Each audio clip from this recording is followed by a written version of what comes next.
Well, good evening, everyone. Sunday evening worship.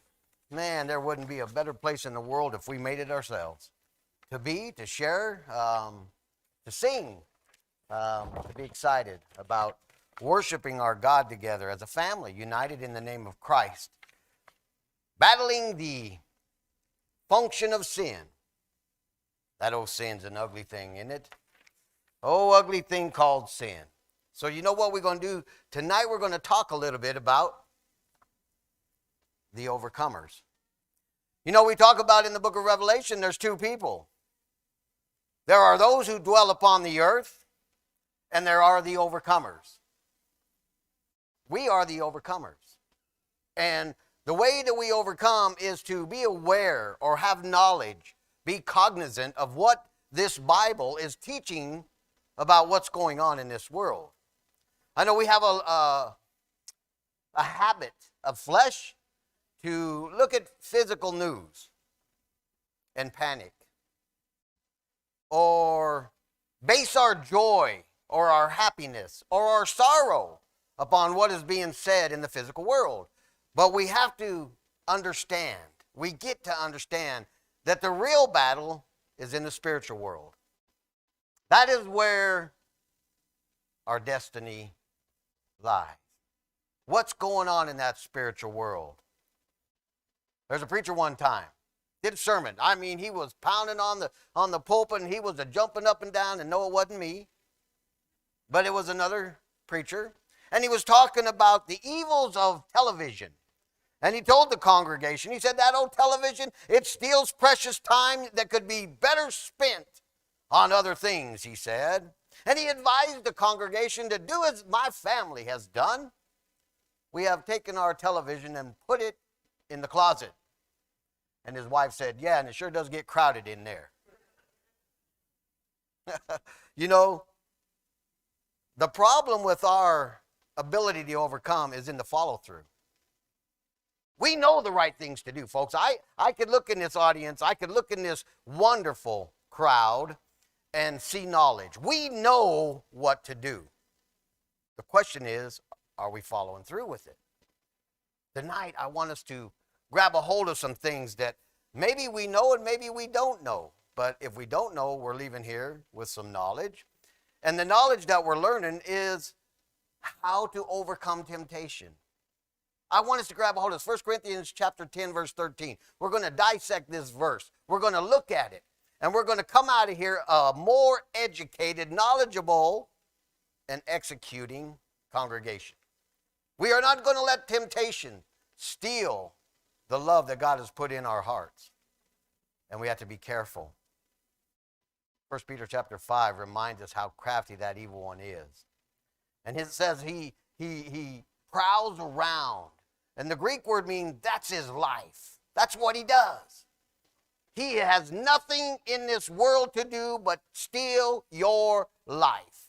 That's what he's here to do. That's all he wants to accomplish. And to do that, he does a lot of crafty things. He knows what would cause us to be tempted to let go of our faith, and he'll use it. I think the police say it all the time, be careful what you say, because what you say can be used against you in the court of law. Right? That same thing with Satan. Be careful what your weaknesses are. And I stand here as a man with many weaknesses. And I ask for your prayers to get stronger in those weaknesses. And I also ask for your prayers to be humble in my strengths, because humility might be one of our weaknesses. So we have to be crafty. We have to be wise. We have to know the roles that we have in the church. Well, the roles that we have in temptation and sin. We're going to discover 3 different roles in overcoming temptation tonight. We're going to look at each role, and we're going to see that each one of these roles we're talking about plays a part in the victory that we're going to have as overcomers. He that overcomes will receive that crown of life. We want to be the overcomers. And if we live our role in the temptation, if we fulfill the role that we have in the role of temptation and sin, then we're going to be victorious. And that's what I want us to be. No, that's what God wants us to be. So we're going to see Satan as the tempter, you as the runner, and God as the victor. So if you came in here in your dress shoes, well, you better learn to run in them, because we're going to learn that's part of who we are. That's what we do when it comes to this ugly thing called temptation. And the idea is, Glenn, he's out there doing some fishing right now, and this is exactly what Satan does. He uses bait to lure us. And so first thing we need to know is that Satan is the tempter. God is not the tempter. God does not tempt. James reminds us of that. When you fall it, don't blame God, because he's not the tempter. He can't be tempted, so he does not tempt. He doesn't want us to fall away. The tempter does. And so that old tempter is going to do some things. Every Christian is subjected to temptation. First Corinthians chapter 10, look at verse 13. He says, no temptation has overtaken you, but such is common to man. And God is faithful, who will not allow you to be tempted beyond what you are able, but with the temptation will provide the way of escape also, so that you will be able to endure it. Now, there's been a lot of misconceptions throughout the world about this verse. People have fallen away because they misunderstand this verse. I don't want that to be us. We have a role to play, and that verse right there helps us with that. Okay? So the first thing that we want to start off is looking at the first part of that verse, where Paul says, no temptation has overtaken. And that word means to be carried away or to carry away. Okay? No temptation has carried anybody away, but such is common. And that word common means it belongs to man, which is common to man. And so one thing that we need to understand is Satan tempts us, and how he tempts us is through this flesh. The desires of the flesh. Our fleshly ways. Since the beginning of time, Satan has tried to tempt man. His all-time play, his role on this earth is to tempt you. Basically, that's it. To tempt you, to try to lead you away. So that comes with the flesh. Because we are born in flesh, Satan's out to get us. He tried to get God. He tried to be like God. His pride overran him. And then he tried to kill our Savior. He failed. He tried as far as chasing Jesus all the way up into the gates of heaven, where he met the archangel, Michael, and was defeated again. So his only ploy left is to come after you. He can't beat God, so he's going to try to defeat his church. And so we have to be aware of that. And we've got to stay on our guard. We've got to be alert. We have to be awake. And here's what I'm talking about. That word temptation, no temptation, okay? What is that temptation? It's an experiment. Satan is trying to see what he can use to get you away from God. That's what temptation is. That's exactly what it is. And so we understand this verse as saying, Paul is trying to remind us, Satan's out there, and he uses our weaknesses to accomplish his purpose. I want us to turn over to 1 Peter chapter 2, verse 11, because in this verse we are going to learn how to whoop this old Satan guy, right? In verse 11, beloved, you are worthy of God's love. I didn't say that. Inspired author Peter said that about you. Beloved, I urge you, I am begging you as your, not as an elder, but as a fellow Christian. I am begging you. I am calling you to my side and saying, let's do this together. That's what that word urge means. Somebody told me one time when Paul used it that he said that I'm an apostle and I could command you, but I'm not. I'm going to call you to my side and take you with me. I urge you. As aliens and strangers, people, The right perspective will get you far. We are aliens and strangers. To abstain from fleshly lusts, which wage war against the soul. Now look at this, strangers. What's he saying? This old flesh, this is not our home. We're just passing through. This physical world, this flesh, our bodies, our soul is in this flesh, but it doesn't dwell here. It is visiting. Satan wants us to use this body to glorify him. God, on the other hand, says, hey, I give you a way to glorify me. Your choice. You get to choose.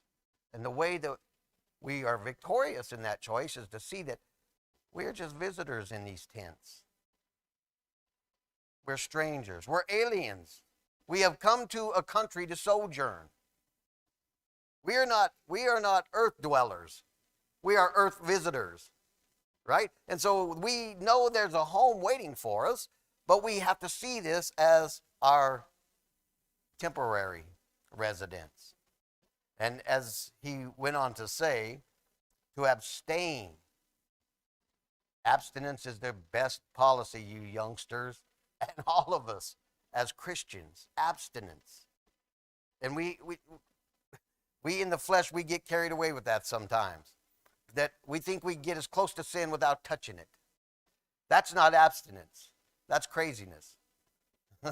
See, the world is Satan's home. So we're not dwellers here. This is his home. And so, as John said in 1 John 2:15, do not love the things of this world. Then we can't love what's in Satan's home. This isn't our destiny. What we get to do is see ourselves as what we truly are. People that God has allowed us to come to this earth and glorify him in a way that will make people, show people, bring people to Christ. We cannot allow Satan permanent dwelling in our lives.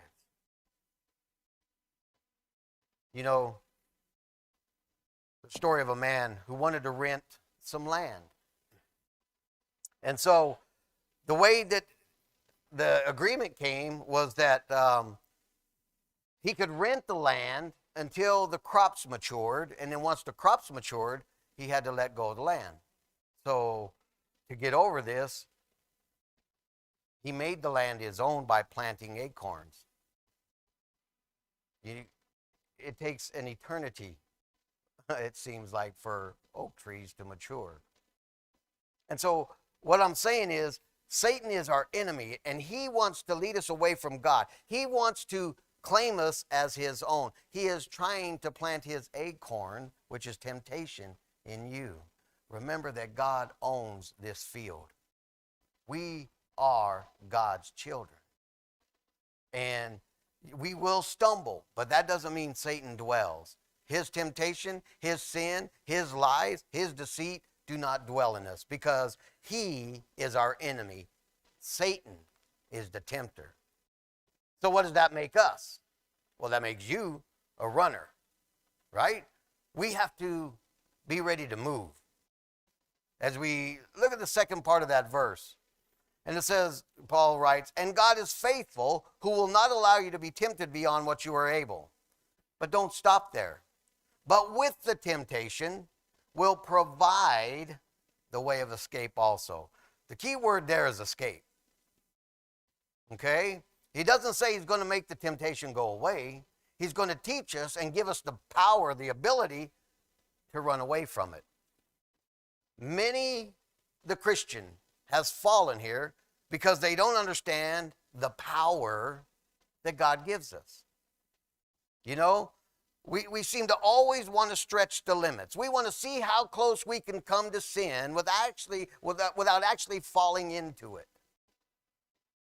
And this is what causes problems. You know, I want to know how many services I can miss before I'm not called a Christian anymore. Or how many cuss words I can say without losing my paths.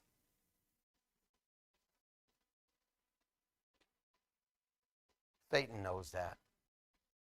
He knows where we are as human beings. Temptations, folks, should cause a spiritual reaction. I'm going to give you an example, one found in the Bible. Imagine that. Genesis chapter 39. Look over at verse 12. And when we get there, we know how this happened. We know how the statements unfold. In verse 12, it says, she caught him by his garment, saying, lie with me. And he left his garment in her hand and fled. What did he do? Fled and went outside. Joseph, and understand that when you read this, this is what I got when I was studying it this week. You know, Joseph saw himself as the Lord's standards. He was here to be what the Lord wanted him to be. And folks, that woman did not have that intention in mind. That was not her goal. So he stood there and battled. No, he fled. He didn't hang around and see how much he could tolerate before he gave in. He fled the situation. He fled from her way to God's way. Do you see that? He didn't, we just see him running away. No. He said, that's not God's way. I'm running to where God is. Oh, if we could only see that.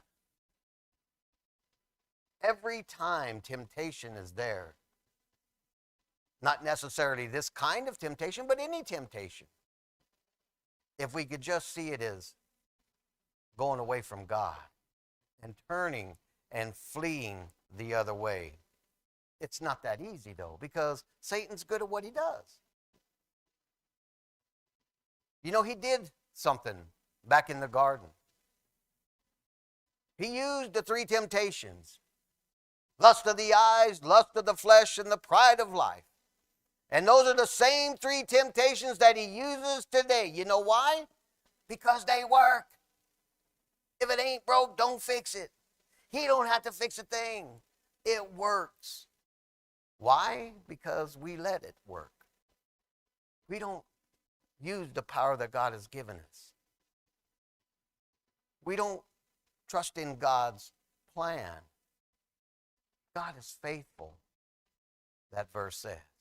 And he gives us the way to escape. It doesn't say he doesn't tempt us beyond what we're able. Oh, there are many things he's asked us to do that we're not able to do without him.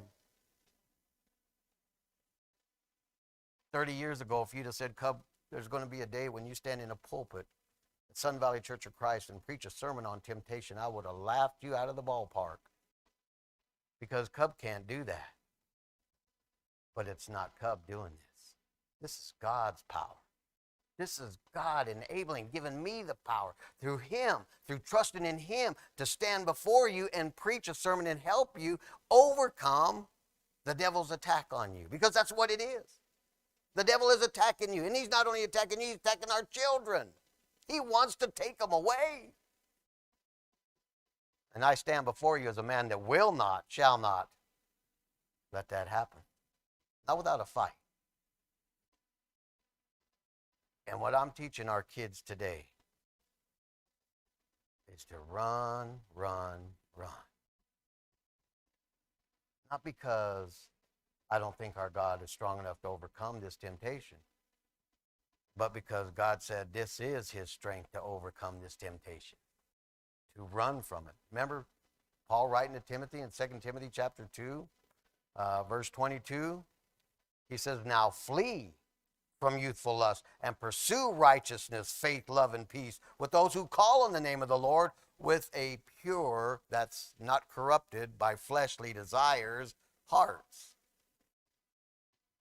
What's God's defense? Run, run, run. Do not stand and think you can fight off the devil. I probably made one of the biggest mistakes ever as a young Christian. There was a sermon such as this one on the powers of evil. And I was feeling my oats as a young Christian. And I said, bring that old devil on. I'll whoop him. And the elder said, Cub, don't say that. Never, never invite the devil to a fight, because you'll lose every time. And I'm not saying this is why it happened, but the next 2 weeks of me and my wife's life were misery. We almost lost each other through this time. But through the grace of God, we stayed together. But I learned a valuable lesson. Never, ever think we can take on Satan by ourselves. It's not our power that overcomes him. It's God's power. And here, what we're learning is God's power is run, run, run.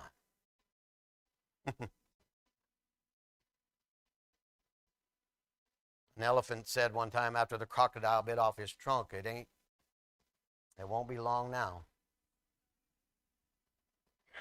It won't be long if we think we can fight Satan by ourselves, that we'll be in his pocket. It won't be long now. But it is eternity if we learn to be the runner. Let's learn to run. Huh? And don't be like Caitlin that thinks because she sits with her friends that she's safe from the preacher's attack. You know, because she tries to do that every once in a while. Last week it was a baby. Today's it's a friend and stuff like that. It's not going to work, Caitlin. You're always going to be in view, right? And you look good in red, girl. I'm teaching y'all to run. Run, run, run. Because that old Satan, he's good at what he does, and God says we have the victory. So we see Satan as the tempter. He's our enemy. He's the devil. And we see ourselves now as the runners. And so what we need to do now is see God as the victor. He's the one. He's the one that overcomes Satan. He's the one that provides the victory. Look what Paul goes on to say. Last part of that verse. So that you can escape, right? And here's why. So that you'll be able to what? To endure it. Okay? That's important. Because when Satan tries and we don't compromise, then God delivers us. He takes us in a good place that's away from that temptation.